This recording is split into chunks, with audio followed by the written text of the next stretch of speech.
January 2014. A small, uninhabited atoll in the middle of the vast Pacific Ocean. Suddenly, a figure emerges from the jungle, skin caked in salt, hair wild, holding a knife, begging for help. He was thousands of miles from where he started.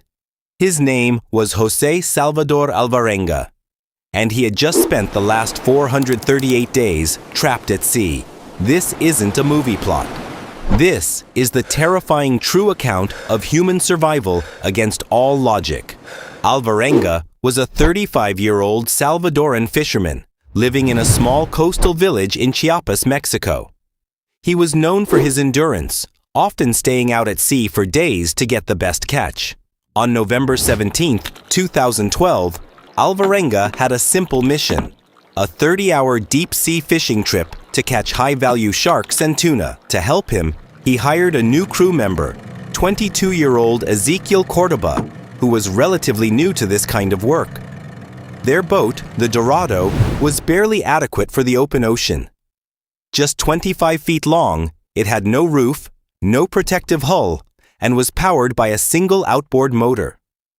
They carried only basic electronics, a handheld GPS, and a non-functional radio. For Alvarenga, this was routine. They loaded the boat with hundreds of gallons of gasoline, ice to keep the fish fresh, and enough food for just 2 days. As the coast of Mexico faded behind them, they were heading straight into a trap they couldn't see. For the first 12 hours, the trip was successful. They were 75 miles from shore and had caught hundreds of pounds of high-value fish. Alvarenga was happy. This trip would make him good money. But as the sun dipped low, the weather changed. Alvarenga noticed the clouds darkening. A massive, violent storm, known locally as a norte, was forming, and it was moving directly toward them. This wasn't just a simple rain shower. It was a weather system designed to break both boats and men. The norte hit them with terrifying force. 10-foot waves smashed into the tiny 25-foot fiberglass boat, filling it with water faster than they could bail it out. Alvarenga screamed at Ezequiel to throw their expensive catch, hundreds of pounds of fish, overboard just to keep the boat afloat. Then came the ultimate blow. The constant thrashing of the waves snapped the motor's engine cable. The boat was dead in the water, drifting entirely at the mercy of the Pacific Ocean currents. By morning, the storm had pushed them far out into the open ocean, far beyond the range of any rescue boats. They were invisible dots in an infinite blue desert. Within 3 days, their small supply of fresh water and food was gone. Desperation set in quickly. To survive the scorching sun, they drank rainwater caught in plastic buckets, and when it didn't rain, they were forced to drink turtle blood and their own urine. Alvarenga, a master fisherman, learned to catch sea turtles and seabirds with his bare hands, ripping them open to eat their raw meat. Physical starvation was brutal, but the mental breakdown was worse. Young Ezequiel couldn't adapt. Eating raw bird meat and drinking turtle blood made him severely sick. Depressed and hopeless, he refused to eat and slowly began to fade away. Around day 120, Ezequiel passed away. Alvarenga was now completely alone. For 4 days, he kept his friend's body on the boat, talking to it because he couldn't face the reality of absolute isolation. Finally, realizing he was losing his mind, he gently washed Ezequiel's body and slipped it into the ocean. Alone in the vast emptiness, Alvarenga's mind began to play tricks on him. He hallucinated lavish meals with his mother and conversations with long-lost friends.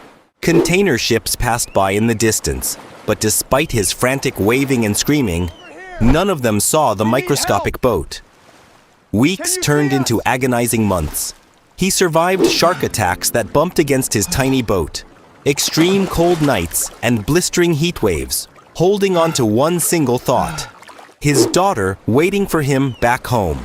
By January 30th, 2014, Alvarenga had drifted over 6,700 nautical miles across the Pacific Ocean, roughly the distance between New York and Moscow. His clothes had rotted away, his body was covered in sores, and his mind was fading. But suddenly, on the 438th day, a tiny green speck appeared on the horizon. It wasn't a hallucination. It was Ebon Atoll, a remote island in the Marshall Islands. Desperate not to drift past the island, Alvarenga dove into the water and swam to the shore.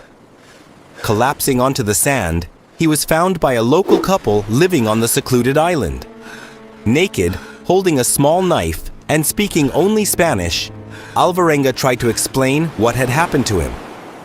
The locals couldn't understand his words, but his emaciated body, sun-bleached hair, and wild eyes told a story of unimaginable suffering. News of Alvarenga's survival shocked the entire world. Many doctors and oceanographers initially doubted his story, calling it a hoax. How could anyone survive 14 months at sea on a roofless boat? But severe medical exams, satellite weather records, and ocean current simulations proved the impossible. His drift trajectory matched the Pacific currents perfectly. He was officially declared the survivor of the longest solo survival story at sea in recorded human history. Alvarenga eventually returned home to Mexico and reunited with his family, including the daughter who kept him fighting every single day. His journey stands as a haunting testament to human resilience and the unbelievable power of the human spirit to survive against all odds. What would you have done if you were in his place? Let us know in the comments below. If you enjoyed this documentary, subscribe to Real Fact Labs for more unbelievable true stories.